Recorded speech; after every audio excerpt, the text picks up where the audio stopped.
Como é ter muito dinheiro? Isso te dá um certo grau de liberdade. E também te dá um grau de poder. As crianças pequenas têm fantasias. A criança, que é magra e fraca, se delicia em sonhar que com um estalar de dedos pode se tornar um Stallone ou, sem o sotaque alemão, um Schwarzenegger.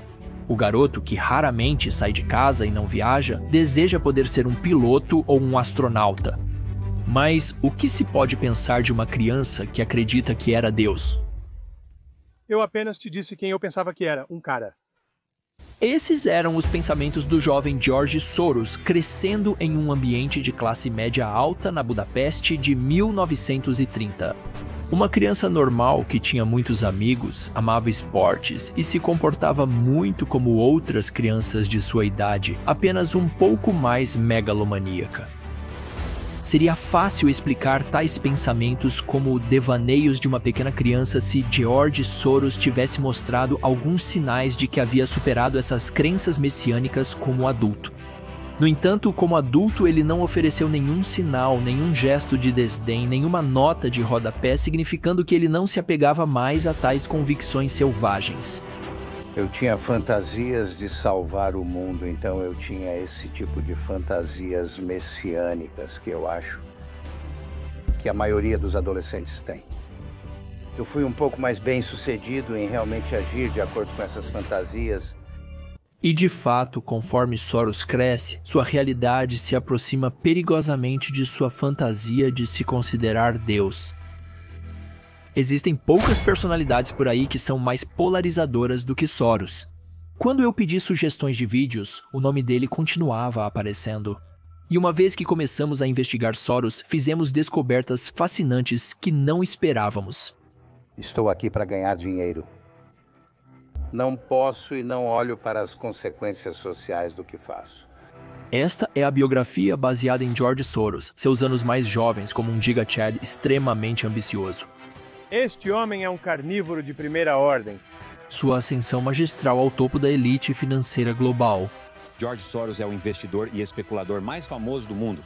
Foi o seu fundo que ganhou um excedente de 1 bilhão quando apostou contra a Libra britânica em 1992. E as teorias da conspiração ligadas à sua persona Sigma. Um dos seus gestores de dinheiro nos disse que George realmente acredita que ele é um deus. George Soros nasce em Budapeste em 1930, numa família judia rica semelhante a Wright ou honráveis Giga Chads como Schwarzman, Ackman ou Kravis. Soros nasce numa família judia. Em 1936, a família Soros muda seu nome do alemão judeu Schwarz para Soros como camuflagem protetora numa Hungria cada vez mais antissemita. Em húngaro, Soros significa próximo na linha ou sucessor designado. Em esperanto, significa vai subir. O pai de George gosta do novo nome porque é um palíndromo e por causa de seu significado. Seu pai Tivadar é um advogado que serviu no exército austro-húngaro durante a Primeira Guerra Mundial, foi capturado e passou 3 anos na Rússia, desde a Revolução até o início da Guerra Civil. Ele passou por uma experiência formativa na Revolução Russa. Ele viveu a Revolução Russa na Sibéria. Isso, você sabe, viver naquele caos e turbulência o moldou. Essas experiências formativas serão ensinadas por um monstro que iria colocar em perigo as grandiosas ambições de Soros.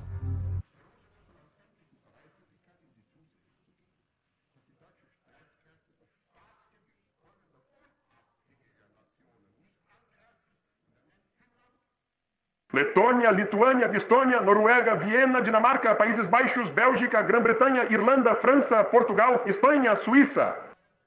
Liechtenstein, Luxemburgo, Polônia, Hungria, Romênia, Iugoslávia, Rússia, Bulgária, Turquia, Iraque, Arábia, Síria, Palestina, Egito. Quando a Segunda Guerra Mundial começa em setembro de 1939, George tem 9 anos de idade.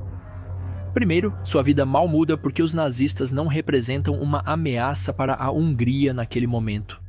Por enquanto, a vida para os residentes de Budapeste permanece rotineira. Conforme a guerra avança, no entanto, a ameaça de uma invasão alemã na Hungria se torna cada vez maior.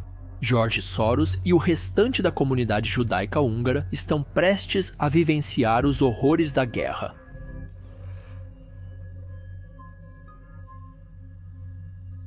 Soros tem 13 anos em março de 1944, quando a Alemanha nazista ocupa a Hungria. Os nazistas não permitem que crianças judias frequentem a escola e Soros e as outras crianças são obrigadas a se reportar ao Judenrat ou Conselho Judaico que foi estabelecido durante a ocupação. A família Soros vai distorcer a realidade para garantir a sobrevivência.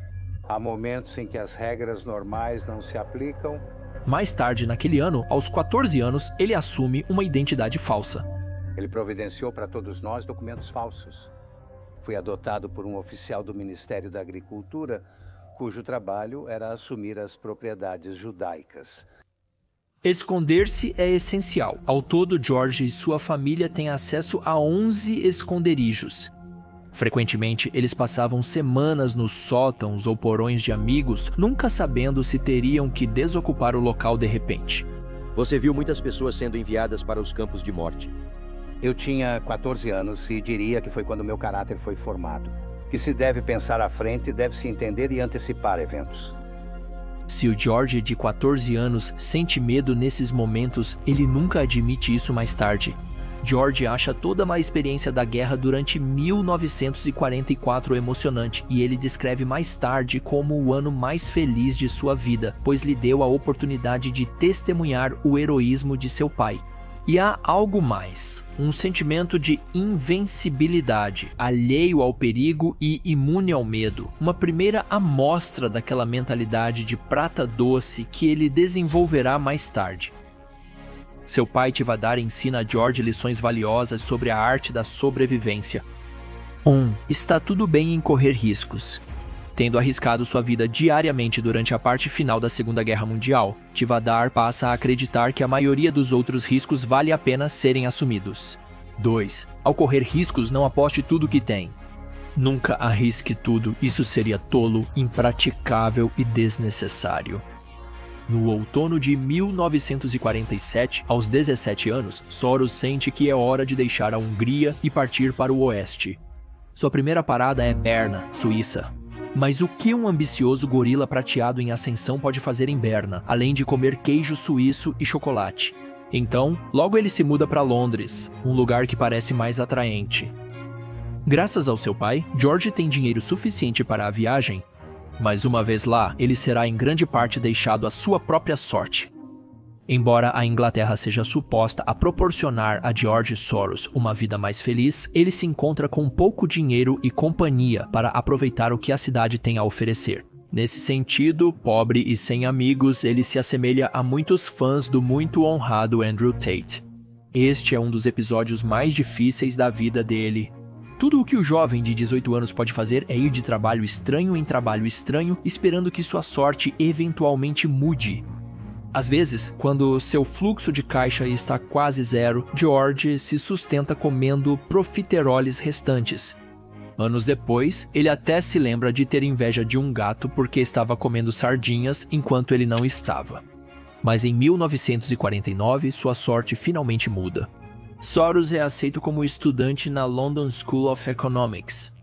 A London School of Economics é uma das grandes instituições educacionais da Inglaterra, um lugar ideal para estudar. Seja para uma carreira ou para uma vida acadêmica, a escola atrai um corpo estudantil internacional e é geralmente considerada inclinada ao socialismo. Felizmente, hoje é um dos principais alvos de recrutamento para impérios capitalistas como Goldman Sachs ou Boston Consulting Group. Quando eu tinha 17 anos, me tornei um estudante em Londres. Meu principal interesse era obter uma melhor compreensão do estranho mundo no qual eu nasci. Mas tenho que confessar, eu também alimentava algumas fantasias de me tornar um filósofo importante. Diferente da geração inútil de hoje, que quer se tornar influenciadores do TikTok, George deseja treinamento prático em economia e ao mesmo tempo está ansioso para estudar lições filosóficas. Embora Soros complete o curso para sua graduação em apenas 2 anos, ele decide ficar na London School of Economics por mais um ano até que possa obter seu diploma na primavera de 1953. Durante esse tempo, Soros desenvolve uma relação de mentoria com Karl Popper, um famoso filósofo austríaco-britânico. Eu tenho um grande respeito pelo Popper. A ambição de Popper, em relação à ciência, pelo menos, era discriminar entre o tipo de ciência e o que ele chamava de pseudociência. A filosofia, seja os pensamentos de Karl Popper ou de qualquer outra pessoa, não deveria ser um roteiro para ganhar dinheiro no mundo real. No entanto, para George Soros, a filosofia e o mentor Karl Popper servirão exatamente para esse propósito. E então eu estava lendo Popper, que deixou claro que o conhecimento perfeito é inatingível.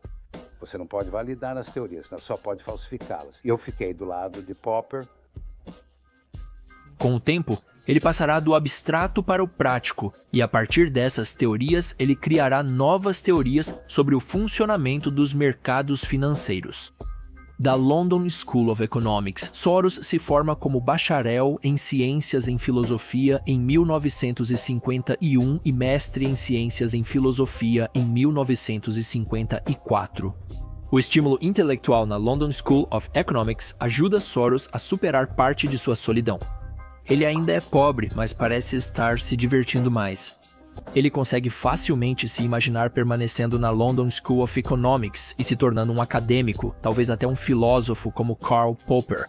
Mas por mais que Soros quisesse ensinar, está claro para ele que precisa ganhar a vida. E ele precisa fazer isso rápido. Ele tem 22 anos e, embora anseie por fazer alguma grande contribuição para o conhecimento humano, ele precisa comer. Após a formatura, ele percebe que há bom dinheiro a ser feito em investimentos. Precisando de uma oportunidade em um banco de investimentos de Londres, ele redige uma carta para todos os bancos de investimentos da cidade. Um banco chamado Singer & Friedlander oferece a ele um emprego como estagiário. É basicamente uma boutique de elite, como você chamaria hoje. Ele aceita felizmente. Ele se torna um negociante especializado em arbitragem de ações de ouro, tentando tirar proveito das discrepâncias de preços nos diferentes mercados. Tentando porque aparentemente ele não era realmente um alto desempenhador em seu primeiro emprego. É por isso que em 1956, o jovem banqueiro de investimentos acredita que é hora de seguir para a cidade de Nova York. Sim, esta é Nova York, a maior e mais emocionante cidade do mundo, vista do prédio mais alto do mundo. Eu escolhi o Oeste porque buscava a liberdade. Mas, para ser franco, eu vim para a América para ganhar dinheiro. Ao partir para Nova York, George Soros reconhece para si mesmo de uma vez por todas que está sério sobre uma carreira em finanças. O sonho de se tornar um filósofo terá que permanecer um sonho. Assim como Kevin Jones se mudando para Xangai, na China, mudar para Nova York automaticamente dá a George uma vantagem competitiva sobre seus colegas. Ele adquiriu conhecimentos importantes sobre os mercados financeiros europeus, enquanto especialistas nesse assunto são encontrados aos montes em Londres. As pessoas na Wall Street têm pouca experiência ou entendimento dos mercados europeus. Na verdade, é bastante semelhante ao de hoje. Nós somos o país da Ásia.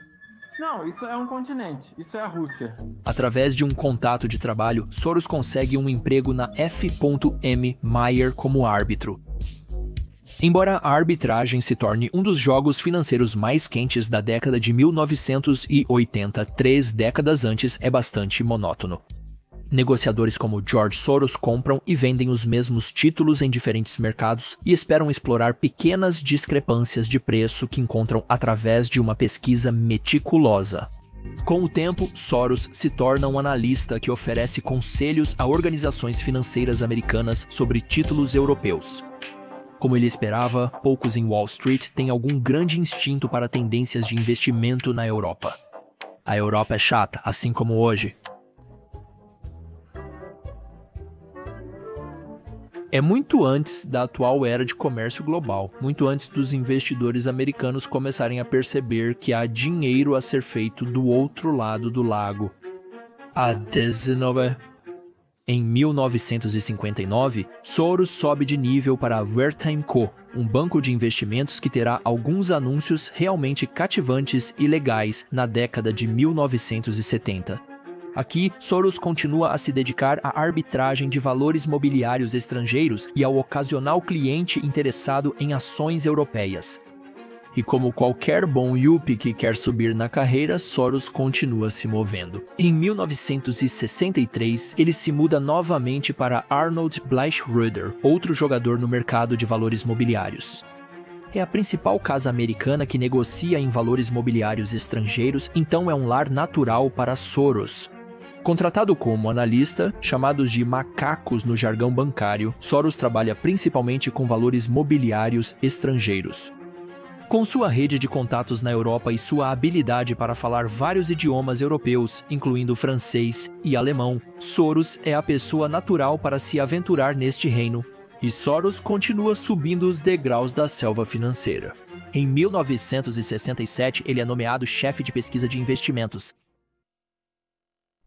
Seu trabalho é encontrar oportunidades de investimento interessantes em ações europeias subvalorizadas para famílias ricas que estão procurando aumentar sua riqueza. Ele está fazendo um bom trabalho. Sua autoconfiança cresce e Soros começa a pensar em iniciar seu próprio fundo de investimento. Desde o tempo em que era estudante em Londres, no início dos anos 50, George Soros tem se interessado pela maneira como o mundo funciona. Mas ele não quer apenas debater o assunto atual como os ativistas aspirantes de hoje.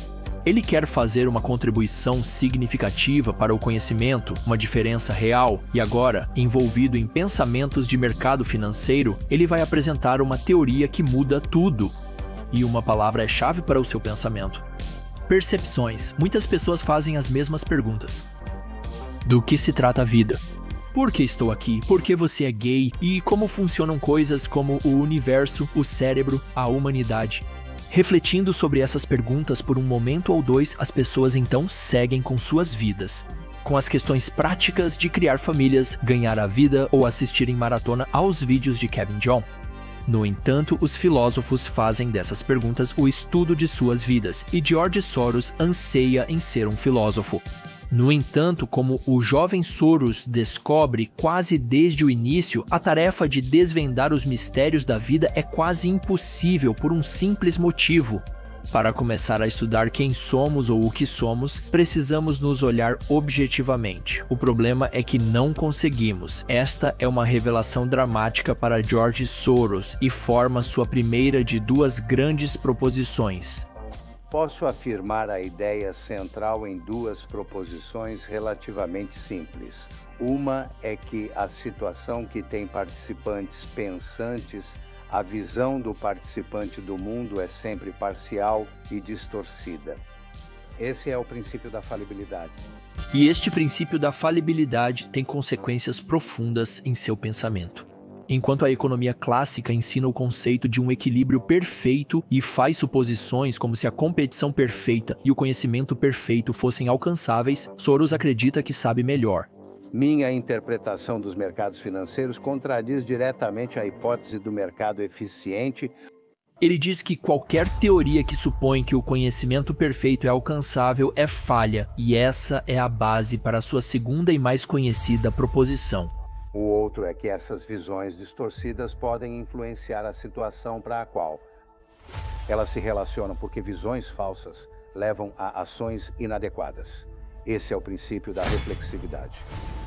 E então, vamos desembaraçar isso por um segundo. A principal percepção que Soros traz para a mesa é que a distorção do mercado funciona em ambas as direções. Não apenas os participantes do mercado operam com um viés, pense em um típico trader da Robinhood, mas seu viés também pode influenciar o curso dos eventos, pense em inflar a GameStop até a lua. Isso pode criar a impressão de que os mercados antecipam desenvolvimentos futuros com precisão, mas na verdade não são as expectativas presentes que correspondem aos eventos futuros, mas os eventos futuros que são moldados pelas expectativas presentes.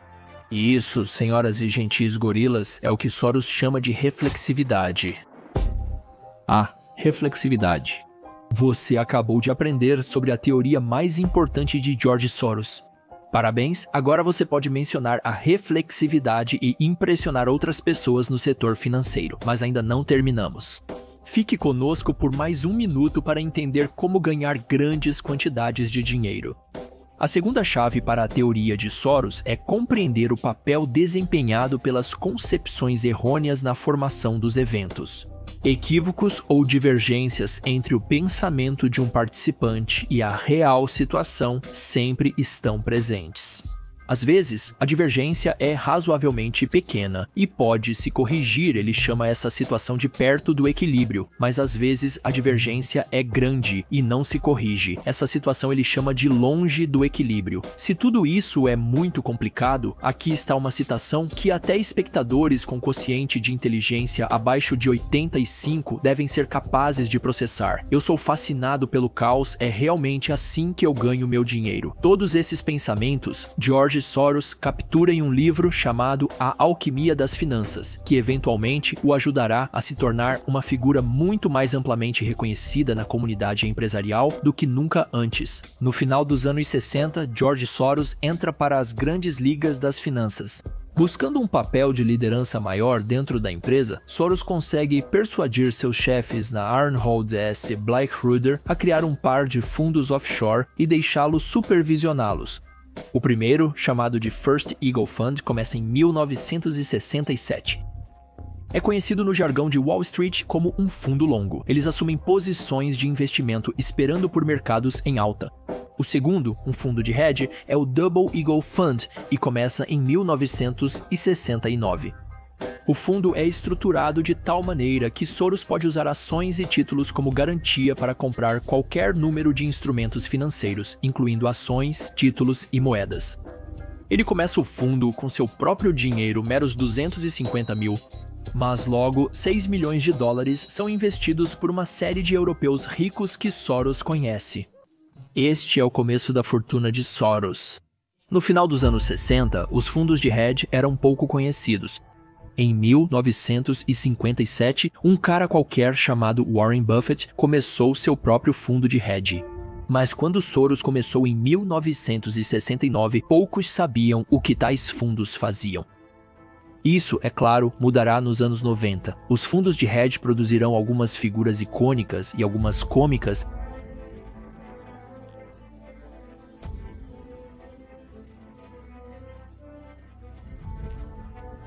E George Soros se tornará o líder dos maiores fundos de hedge de todos. Mas ele não está apenas entre os primeiros no campo dos fundos de hedge, onde os lucros são potencialmente altíssimos. Ele também é o primeiro a usar instrumentos financeiros controversos chamados derivativos, que hoje estão intimamente associados a uma multidão de fundos de hedge. A primeira indústria que Soros observa de perto para o fundo Double Eagle são os fundos de investimento imobiliário em 1969. Soros estabelece uma sólida reputação ao apontar em um memorando amplamente divulgado as vantagens de investir em um novo veículo chamado Fundo de Investimento Imobiliário ou Fundo de Investimento Imobiliário. Então, o que é exatamente um fundo de investimento imobiliário? Bem, o Fundo de Investimento Imobiliário ou Fundo de Investimento Imobiliário foi criado pelo Congresso dos Estados Unidos da América em 1960 como uma entidade legal para tornar os investimentos em imóveis geradores de renda mais acessíveis ao público. Percebendo uma sequência de expansão e queda, ele compara o ciclo do fundo de investimento imobiliário a uma peça de 3 atos, semelhante à AMC ou GameStop, prevendo que os fundos de investimento imobiliário S experimentarão uma expansão, mas depois irão longe demais e eventualmente entrarão em colapso. Ele compra ações e ganha. Soros está certo e obtém um lucro considerável quando, como ele prevê, os rates se tornam exagerados em 1974. Soros vai a descoberto fazendo mais $1 milhão rapidamente. 1 milhão. Vou aumentar esses números. Esses são números de novato neste negócio. Uma pequena primeira vitória, mas este exercício inicial de testar suas teorias de mercado encoraja Soros imensamente. É hora de ir além. E os deuses das finanças lhe enviaram um sinal sobre o que fazer a seguir. Eles o enviam na forma de regulamentações. Essas novas regulamentações proíbem Soros de obter uma porcentagem dos lucros de suas operações de ações. Reinhold e S. Bleichruder não querem que ele vá embora, mas Soros tem um desejo de se tornar independente e continuar ganhando grandes quantias de dinheiro. E em 1971, outro evento ocorre que ironicamente proporciona grandes oportunidades para especuladores de moeda. A força da moeda de uma nação é baseada na força da economia dessa nação. E a economia americana é de longe a mais forte do mundo. Consequentemente, eu instruí o secretário do Tesouro a tomar as ações necessárias para defender o dólar contra os especuladores. Eu instruí o secretário Connolly a suspender temporariamente a conversibilidade do dólar em ouro ou outros ativos de reserva. Soros decide dar o salto. Em 1973, ele parte com seu colega Rogers e juntos eles estabelecem o Fundo Soros na cidade de Nova York. Seus antigos investidores têm a escolha de transferir seu dinheiro para este novo fundo ou manter seu dinheiro com Arnhold. E este será o início de uma corrida lendária. Os retornos, que podem ser comparados apenas com as lendas do Wall Street Bets, como R. Now Farmer ou R. Deep Fucking Value. De 31 de dezembro de 1969 até 31 de dezembro de 1980, o Fundo Soros ganha 3.365%. Compare isso com o índice composto Standard Poor's, que avança nesse mesmo período apenas 47%, e compare isso com seu próprio portfólio, que teria perdido 3% nesse intervalo de tempo. No final de 1980, o fundo vale 381 milhões de dólares americanos e Soros continua ganhando. Ele tem o dom de identificar setores subvalorizados nos mercados dos Estados Unidos da América e no exterior. Quando as ações dos Estados Unidos da América estão sendo dizimadas no meio dos anos 70. Ele compra ações japonesas, canadenses, francesas e holandesas, com as japonesas representando cerca de 1/4 de todo o portfólio. E mais, ele percebe o rápido aumento nas importações de petróleo estrangeiro pelos Estados Unidos da América e compra ações de serviços de campos petrolíferos e de perfuração antes do embargo árabe ao petróleo em 1973. Boa noite. A guerra do Oriente Médio produziu desenvolvimentos em todo o mundo hoje. Os países produtores de petróleo do mundo árabe decidiram usar seu petróleo como uma arma política. Eles vão reduzir a produção de petróleo em 5% ao mês até que os israelenses se retirem dos territórios ocupados. Tudo o que ele faz parece ser contrário, mas ele ganha dinheiro e também faz inimigos em primeiro lugar. Suas apostas em moedas em queda ou nações são às vezes impiedosas, mas inevitáveis, como ele diz. Não me sinto culpado porque estou envolvido em uma atividade amoral que não tem nada a ver com culpa. Muitos investidores acreditam que o mundo financeiro seja racional, convencidos de que os preços das ações têm uma lógica embutida. Discernir essa lógica e você poderia ficar rico. Soros não tem nada disso. Ele acha que o mundo é instável, caótico. Sua abordagem para os mercados financeiros é algo que nunca foi visto antes. Ele diz que tentar entender os mercados financeiros como se seus movimentos fossem parte de alguma gigantesca fórmula matemática nunca funcionará. Não são as matemáticas que governam os mercados financeiros, mas sim a psicologia. Mais precisamente o instinto de manada. Descubra quando e como a manada vai se posicionar a favor de uma determinada ação, moeda ou mercadoria, e você pode ganhar uma quantidade massiva de dinheiro. Isso se torna a teoria de Soros em resumo e também as apostas de Wall Street. Em 1975, George Soros começa a ser notado na comunidade de Wall Street. Mais precisamente, seu talento para ganhar dinheiro está atraindo atenção. Nos 2 anos anteriores, em 1973 e 1974, os piores anos da década para o Dow, Soros relatou ganhos de 8,4% e 17,5%.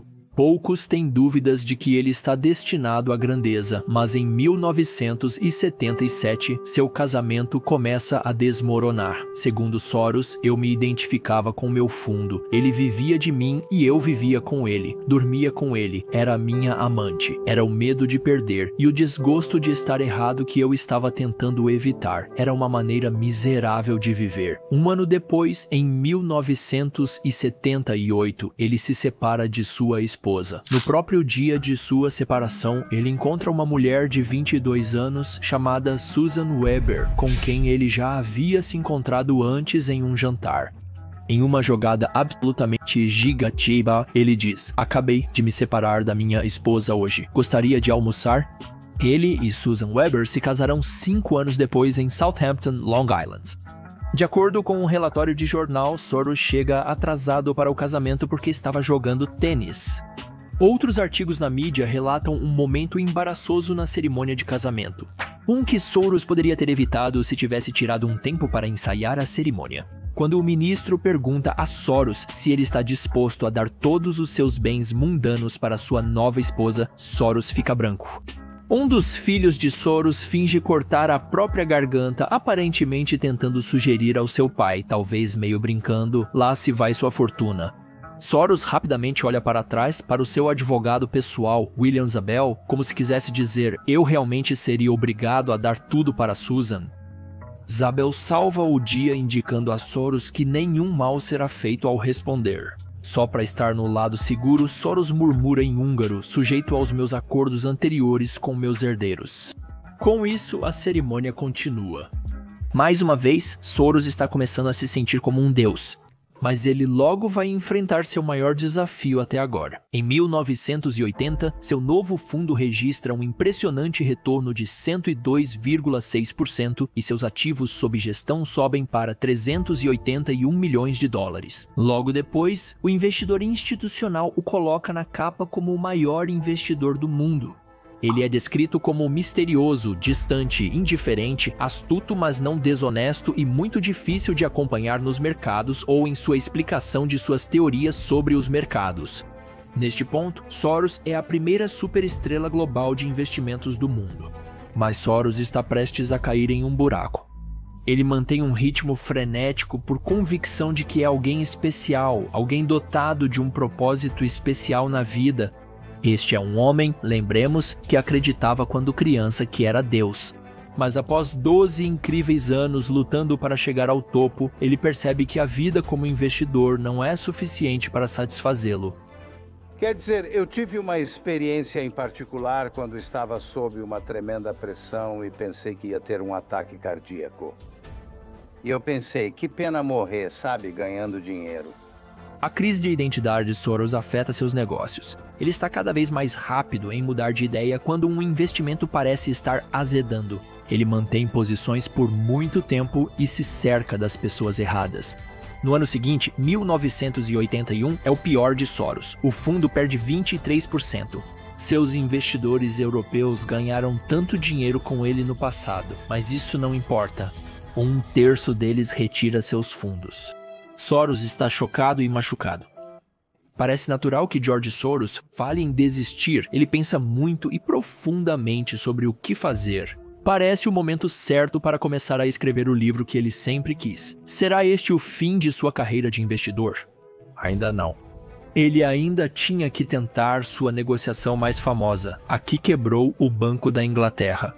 E como sabemos, sua imagem como um imã de teorias da conspiração ainda precisa se desenvolver também. O principal lema de Thoreau é: se você vai apostar, deve apostar alto.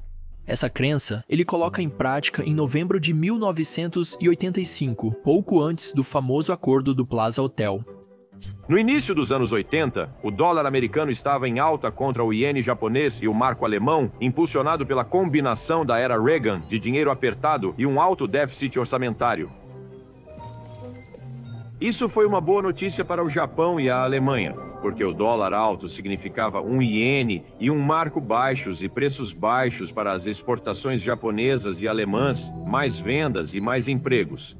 Foi quando os ministros das finanças dos países do G7 se reuniram em Nova York para fazer algo sobre o dólar em alta. Soros está convencido de que a alta valorização do dólar em relação ao iene e ao marco não pode ser justificada economicamente. Então, no início de setembro, ele acumula uma posição de 800 milhões de dólares no iene e no marco, 200 milhões de dólares a mais do que o valor total do fundo. Uma grande aposta. Ele se acomoda para esperar que as coisas aconteçam. No dia 22 de setembro, há grandes notícias.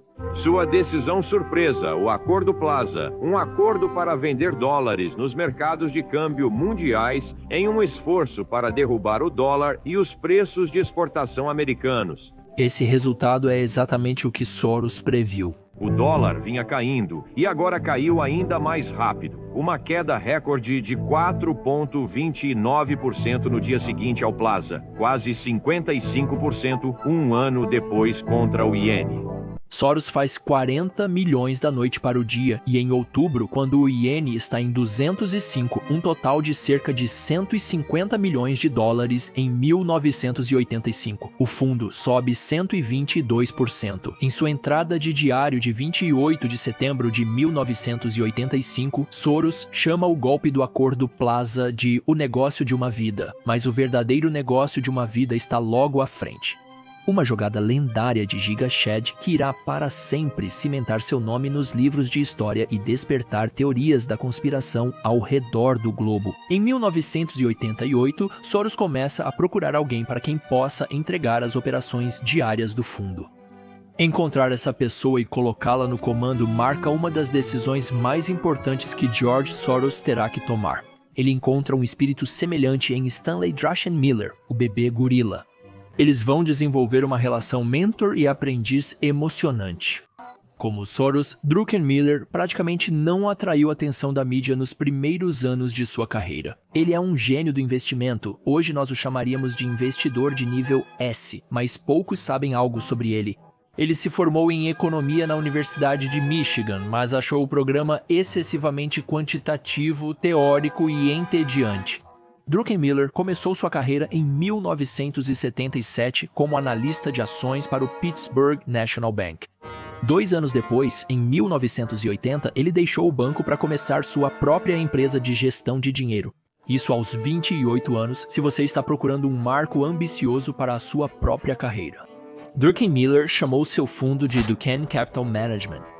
6 anos depois, em 1986, Druckenmiller foi recrutado por Dreyfus para se tornar um gestor de fundos, embora ele tenha sido autorizado a continuar gerenciando seu fundo Duquesne. O sucesso de Druckenmiller com o fundo estratégico chama a atenção de George Soros. Soros se aproxima de Druckenmiller. No entanto, Druckenmiller já ouviu todas as histórias sobre Soros, que George gosta de demitir pessoas por capricho, que a rotatividade na Quantum é rápida. Quando ele menciona aos seus amigos na comunidade de investimentos que está considerando ir para o fundo Quantum, eles o aconselham a não aceitar o emprego.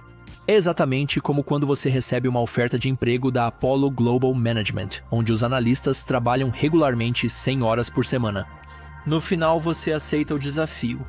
Em setembro de 1988, Soros oferece a ele o emprego e Druckenmiller aceita. O substituto de Soros foi encontrado. Agora tudo o que Druckenmiller tem que fazer é demonstrar que está à altura do trabalho. O que segue é uma série de negociações no campo de Foreign Exchange marco alemão, iene japonês e assim por diante. Desde que Druckenmiller assumiu o Quantum, o fundo tem uma média de 40% de ganhos anuais no valor líquido do ativo, superior ao recorde de Soros de 30% de ganhos anuais de 1969 a 1988. Em 1989, o primeiro ano completo sob a liderança de Druckenmiller, o Quantum subiu 31,6%. Druckenmiller prova que ele é um sucessor digno. E como um verdadeiro Giga Chad, Soros ensina lições significativas a Druckenmiller. Mais importante, Soros diz a ele que não é se você está certo ou errado que é importante, mas quanto dinheiro você ganha quando está certo e quanto perde quando está errado. Ele aprende isso logo após começar a trabalhar na Quantum. Ele tem sido pouco entusiasmado com o dólar e assume uma grande posição vendida contra o marco alemão. A posição começa a favorecê-lo e ele está bastante satisfeito consigo mesmo. Mas Soros terá algumas contribuições interessantes para Druckenmiller. Nunca esquecerei quando entrei no escritório dele e disse que o fundo na época era de 7 bilhões de dólares e que eu queria colocar uma posição de 7 bilhões ao longo do marco alemão e vender a Libra. Expliquei meu raciocínio para ele, que eu achava muito sólido. Ele me olhou com uma expressão de nojo e eu estava ficando irritado apenas com o feedback da linguagem corporal que estava recebendo. E ele disse, olha, você só tem uma oportunidade como essa. Isso é uma aposta de mão única, talvez 2, 3 vezes na sua carreira, e você simplesmente não está apostando o suficiente. Não devemos colocar 100% do fundo neste negócio, devemos colocar 200% do fundo no negócio, Porque o máximo que você pode perder nele é 0,5% e você pode ganhar 20% nele. Então, sua recompensa de risco é tremenda. Sim, Druckenmiller dobra sua posição. Quando Soros vê uma oportunidade, ele é implacável em persegui-la.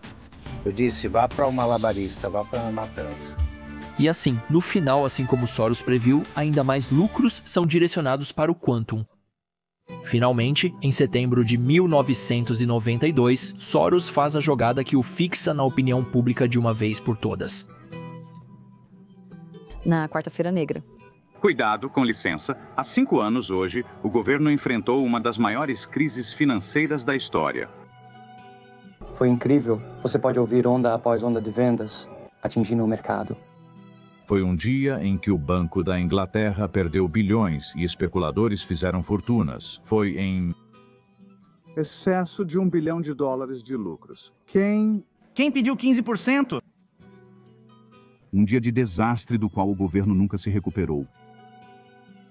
Ficou bastante claro que o governo não estava no controle dos eventos. Eu não tinha dúvidas de que estávamos no meio da maior crise política que eu consigo me lembrar. Em 1992, a Libra está em sérios problemas. A Libra é então parte do mecanismo de taxas de câmbio europeu, ou mecanismo de taxas de câmbio europeu, no qual os países participantes do mercado comum são obrigados a manter o valor de suas moedas dentro de uma faixa estreita das outras. Se isso se torna difícil de fazer, espera-se que o país em dificuldades haja, seja aumentando as taxas de juros se a moeda estiver fraca ou diminuindo os juros se a moeda estiver forte. Este sistema mecanismo de taxas de câmbio europeu funciona bastante bem até a queda do Muro de Berlim e a reunificação da Alemanha Oriental e Ocidental. Os alemães causando problemas. Por mais popular que seja, a reunificação ela é dura nos acordos econômicos. Os alemães imediatamente se deparam com uma conta gigantesca para adquirir a Alemanha Oriental. Essa conta é para novos investimentos, subsídios, pagamentos de bem-estar necessários para elevar a economia da Alemanha Oriental aos padrões do Ocidente. Agora prestem atenção, chimpanzés. Gastar todo esse dinheiro significou que a Alemanha teve que emitir mais títulos do governo, o que eleva as taxas de juros do Deutsche Mark. Quanto mais altas essas taxas vão, mais forte se torna a moeda Deutsche Mark e mais fracas se tornam as outras moedas no MTC em contrapartida. E porque a Libra é a moeda mais importante dentro do MTC, a maioria dos especuladores tem seus olhos fixos na Libra. Eles estão apenas esperando por sinais de que a Libra tem que cair e eles recebem um sinal. Em Frankfurt, o presidente do Bundesbank concedeu uma entrevista a um jornalista. Bastava uma dica de que a Libra poderia se desvalorizar para provocar uma avalanche de vendas. A Libra cai e está sob enorme pressão dos especuladores. No entanto, o Ministério das Relações Exteriores exige que países como a Grã-Bretanha aumentem as taxas de juros para proteger a taxa de câmbio Libra-Deutsche Mark. Isso é difícil, porém, porque a Grã-Bretanha está em uma recessão e tem um desemprego muito alto. Bancos, fundos de pensão... Empresas internacionais disseram a seus negociantes para vender a Libra, e então especuladores entraram na briga. E assim começa o massacre. Os negociantes de moeda presumem que os britânicos preferirão sair do MTC do que estrangular a própria economia. Isso significaria uma reavaliação massiva das moedas com um enorme potencial de lucro. Soros acredita nisso também, e ele vai provar que é tão frio jogador financeiro quanto as pessoas presumem. Mas foi só depois que eu estive com o George que aprendi o quanto você realmente deve pressionar uma aposta. Seu nível de confiança é extremamente alto. Foi incrível assistir aquele homem quando tínhamos algo em que realmente acreditávamos. Vários traders assumem posições para aproveitar essa situação única, mas o que torna Soros único é o tamanho enorme de suas posições. Você colocou $10 bilhões em risco ou não? Sim, basicamente Soros pega emprestado títulos do governo britânico, depois os vende e reinveste o dinheiro em títulos alemães. O genial nessa configuração é que o negócio oferece um lado positivo assimétrico. Uma aposta de alto retorno e baixo risco, certo? Você sabe, caso contrário, se tivesse dado errado, teríamos o custo da transação para desfazer isso. Enquanto que, se acertássemos, ganharíamos algo em torno de 15, 20%. Para aqueles de vocês assistindo que não têm ideia do que está acontecendo, aqui está a coisa. O custo de manter a posição é a diferença de taxa de juros entre o custo de empréstimo da libra esterlina e o recebimento de juros sobre o marco alemão se a estratégia funcionar e os britânicos saírem do MTC para baixar suas taxas de juros, a taxa libra esterlina marco alemão cairá muito acentuadamente e as posições podem ser liquidadas revertendo-as, ou seja, comprando a libra esterlina mais barata para cobrir a libra esterlina emprestada e vendendo os marcos alemães valorizados. À medida que os traders começam a montar suas posições, eles começam a pressionar ambas as moedas e seus respectivos governos começam a intervir nos mercados de câmbio para aliviar a pressão.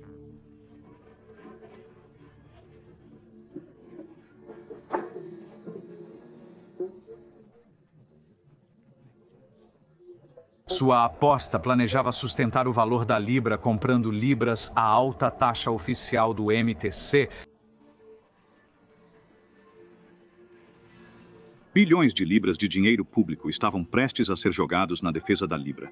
Esta é a situação ideal para um especulador estrangeiro, quando um grande governo está de um lado do mercado e você está do outro, e parece que os especuladores estão ganhando a intenção de mostrar força. Os mercados perceberam o aumento da taxa como fraqueza e reagiram de acordo. Quanto mais os irmãos especuladores continuam pressionando, mais o mercado perde confiança na libra esterlina e mais intervenção vem do Banco da Inglaterra, causando mais desgaste. Realmente parece que a situação está condenada neste ponto. Eles chamam de Quarta-feira Negra, o dia em que os especuladores de moeda quebraram o Banco da Inglaterra.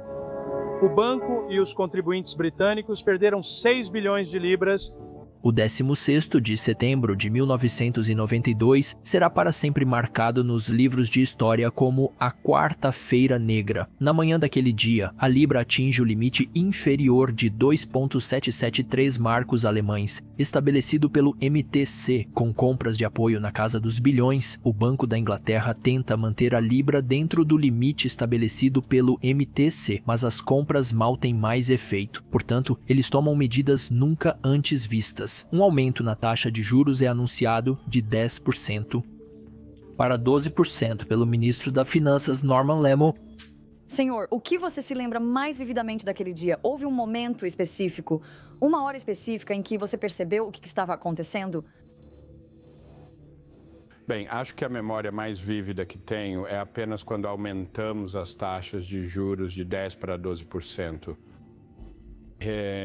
Como isso não teve absolutamente nenhum efeito e eu me lembro de apenas olhar para o computador e ver uma linha absolutamente reta. A moeda não se movia de forma alguma e eu me senti como um cirurgião olhando para um gráfico cardíaco de um paciente e percebi que o paciente estava morto. Para reviver o paciente morto, algumas horas depois é anunciado um segundo aumento da taxa de juros.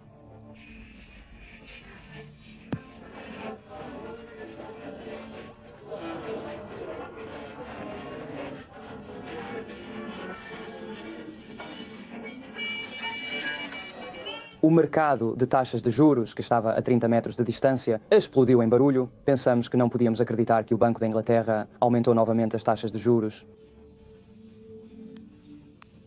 E isso foi um sinal de fraqueza, não de força. Neste ponto, é tarde demais. Todos, incluindo Soros, sentem que a libra cai cada vez mais e no início da noite está sendo negociada bem abaixo do limite inferior estabelecido. O Banco da Inglaterra só pode continuar suas compras de suporte enquanto ainda possui reservas em moeda estrangeira. O Bundesbank, por outro lado, participa das compras de suporte apenas relutantemente. Os alemães se perguntam se tudo isso ainda faz sentido economicamente. Sim, na noite de 16 de setembro fica claro que os especuladores venceram contra os bancos centrais. De repente, o Banco da Inglaterra não estava apoiando libras em vez de um monte de barulho vindo dos corretores de voz e tudo mais, e em torno da sala de negociação, todos ficaram em silêncio atônito. Por cerca de 2 ou 3 segundos e de repente tudo explodiu e a libra esterlina simplesmente caiu livremente. Aquela sensação de espanto de que os mercados poderiam enfrentar um banco central e realmente vencer, eu não podia acreditar. A Libra está sendo negociada bem abaixo do limite inferior estabelecido pelo MTC e os bancos centrais queimaram bilhões sem sucesso tentando manter a Libra dentro dos limites estabelecidos. Portanto, à noite, o ministro das Finanças Norman Lamont aparece diante da imprensa e anuncia o que os especuladores há muito esperavam. A Grã-Bretanha deixará o MTC. Um dia único nos mercados financeiros de Londres terminou com o chanceler anunciando que a Libra estava sendo suspensa do MTC e que o segundo de 2 aumentos dramáticos na taxa de juros durante o dia foi, afinal, cancelado. Hoje foi um dia extremamente difícil e turbulento. Fluxos especulativos massivos continuam a causar perturbações. O funcionamento do mecanismo de taxa de câmbio. Enquanto isso, o governo concluiu que os melhores interesses da Grã-Bretanha são atendidos, suspendendo nossa participação no mecanismo de taxa de câmbio. Além disso, o segundo aumento-chave da taxa de juros para 15% é retirado, e o mercado faz o resto. Em 5 semanas, a Libra cai quase 15% em relação ao marco alemão e 25% em relação ao dólar americano. É realmente uma vez em uma década. É quando ele é George Soros. É quando ele simplesmente diz que você não pode ter o suficiente disso. No total, Soros obtém um lucro de cerca de $1 bilhão americanos na aposta da libra esterlina contra o marco alemão e mais $1 bilhão em uma variedade de outras posições de moedas europeias. Tudo isso é ganho em apenas uma semana. Para a maioria dos cidadãos britânicos, Soros adquire o status de um herói popular de uma maneira tipicamente inglesa. Eles dizem bom para ele. Se ele fez $1 bilhão com a estupidez do nosso governo, ele deve ser um cara brilhante. Mas nem todos veem Soros de maneira tão leve. Depois que o tamanho das posições de Soros se torna conhecido, ele é marcado como o homem que quebrou o Banco da Inglaterra pelo Economista. A reputação permanece com ele até o final dos anos 1990, quando primeiros ministros irritados atacam especuladores internacionais referindo-se a Soros pelo nome, mesmo quando ele não tem posição alguma. Nos últimos 2 anos, você foi culpado pelo colapso financeiro da Tailândia, Malásia, Indonésia, Japão e Rússia. Todos os acima. Todos os acima. Você é tão poderoso assim? Não, acho que há um grande mal-entendido. Aumentando sua notoriedade, Soros é nomeado o homem mais bem pago de Wall Street. Em 1992, ele ganhou $650 milhões americanos, mais de 5 vezes o que ele ganhou em 1991, um ano antes. Michael Milken, um dos meus criminosos financeiros favoritos, não pode mais reivindicar o recorde pelos $550 milhões que ganhou em 1987. No final do ano, o Quantum Fund é o principal fundo offshore, com um total de ativos de $3 bilhões e 700 milhões americanos, um aumento de quase 70%. Alguém que investiu $10 mil no Quantum quando foi fundado em 1969 e reinvestiu todos os dividendos, teria no final de 1992 uma soma de quase $13 milhões. Caramba, em 1994, o fundo Soros gerencia mais de $11 bilhões, enquanto, por exemplo, Robertson, o famoso pai do Tiger, gerencia apenas $6 bilhões. O contínuo sucesso de Soros atrai alegações preocupantes. Muitas pessoas começam a negar que ele tem algum tipo de intuição de investimento. Ao contrário, insistem que ele está se envolvendo em algo mais nefasto. O homem tem amigos, não exatamente um crime, mas ele tem amigos em altos cargos e, obviamente, eles fornecem a ele informações que o investidor de varejo médio simplesmente não tem acesso. Mas como vamos descobrir? As conexões de Soros alcançam muito mais fundo. Até agora, George Soros queria que as pessoas se levantassem e notassem ele. Agora eles estão fazendo exatamente isso, mas não com respeito, com suspeita. E também políticos começam a se voltar contra ele.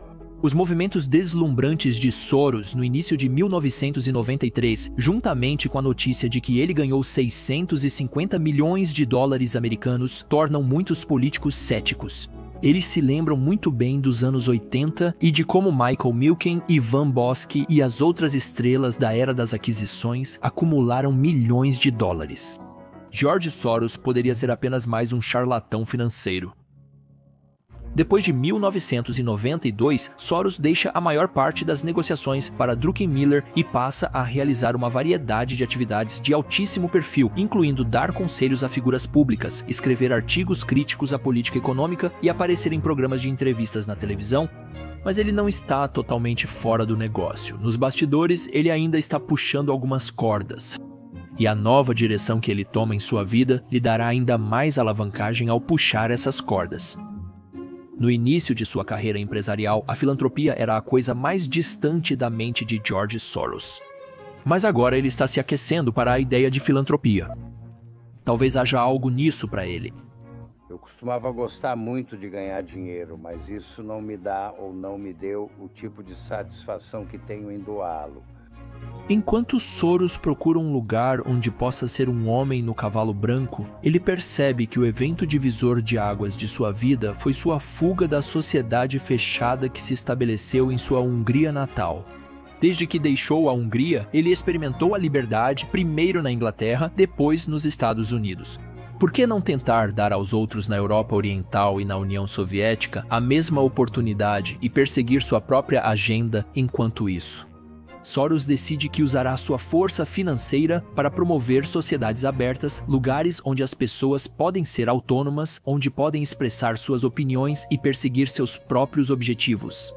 Ao financiar esforços para minar o comunismo, George Soros está efetivamente financiando a revolta em toda a Europa Oriental e a União Soviética. A revolução será conduzida não nas barricadas, não nas ruas, mas nas mentes dos cidadãos. E, eventualmente, isso levará ao nascimento da democracia nesses países.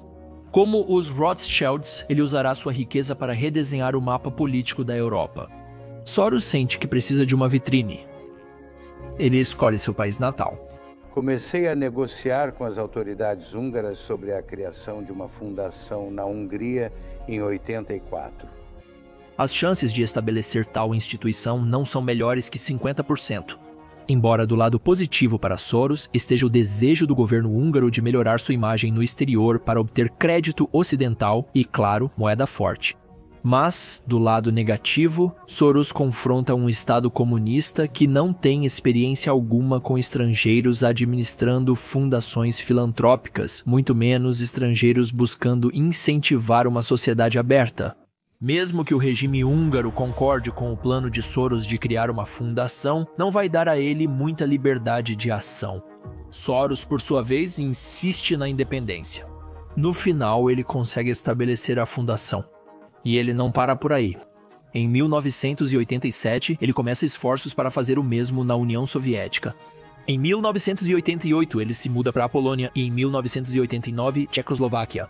Mas seus esforços filantrópicos nem sempre são recebidos de braços abertos, caso em questão Romênia. Com uma população de 23 milhões e 100 mil, a Romênia tem em seu meio 2 milhões e 400 mil húngaros.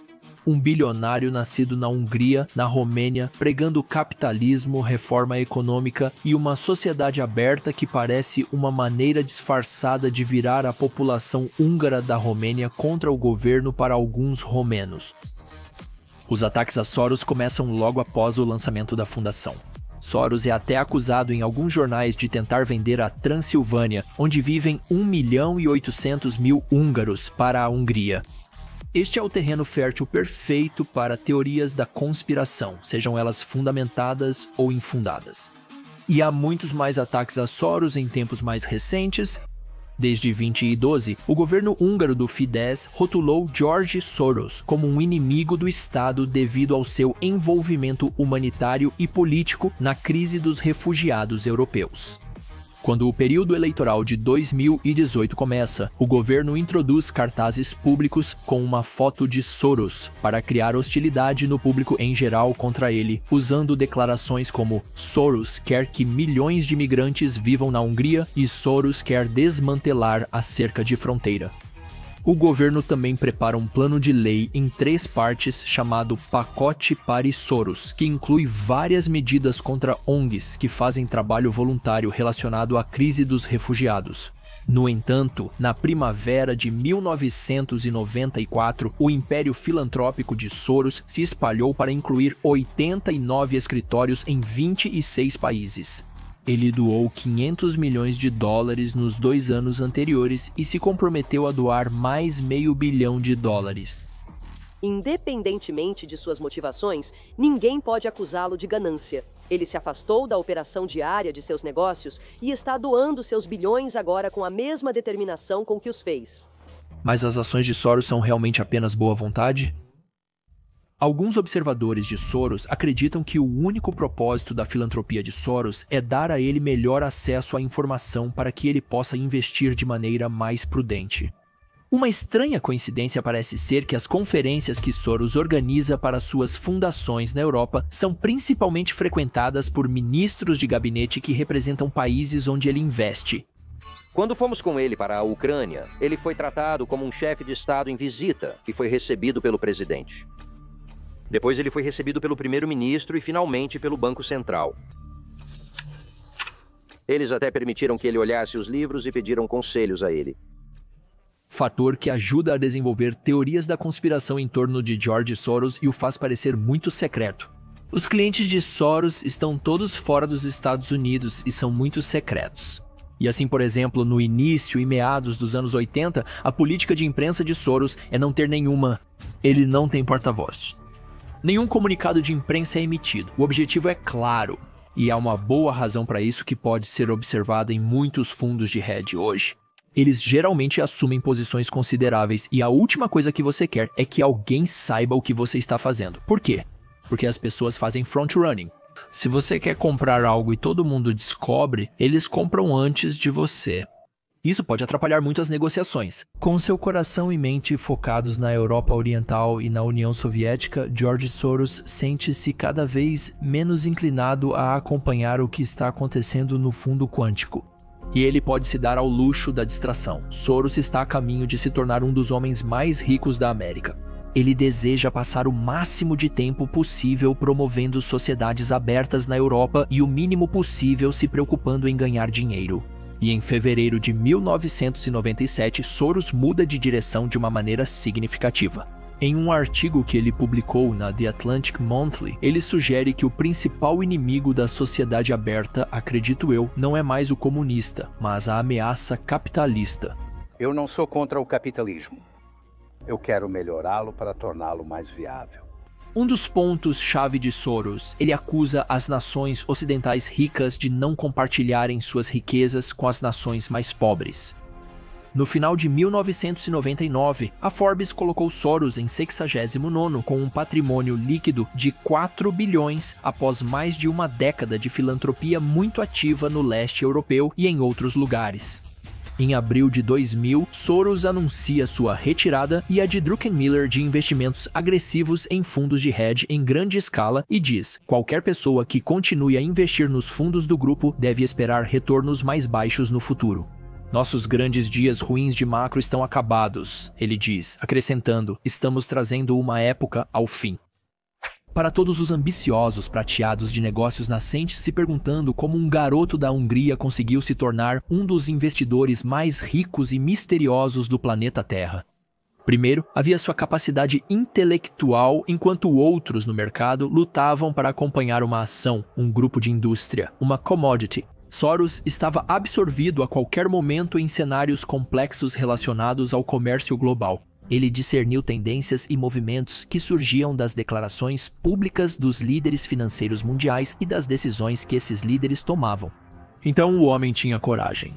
Como mais explicar a maneira impassível com que ele comprava e vendia quantias impressionantes durante suas negociações? Você precisa ter culhões de aço para isso. Então havia a autoconfiança exaltada de Soros. Quando Soros acreditava estar certo sobre um investimento, nada poderia detê-lo. Nenhuma posição de investimento era grande demais. Segurar-se era para os fracos. O pior erro nos livros de Soros não era ser muito ousado, mas sim muito conservador. Por que tão pouco? E você chama isso de posição. Os jargões clássicos de Wall Street são por causa de Soros?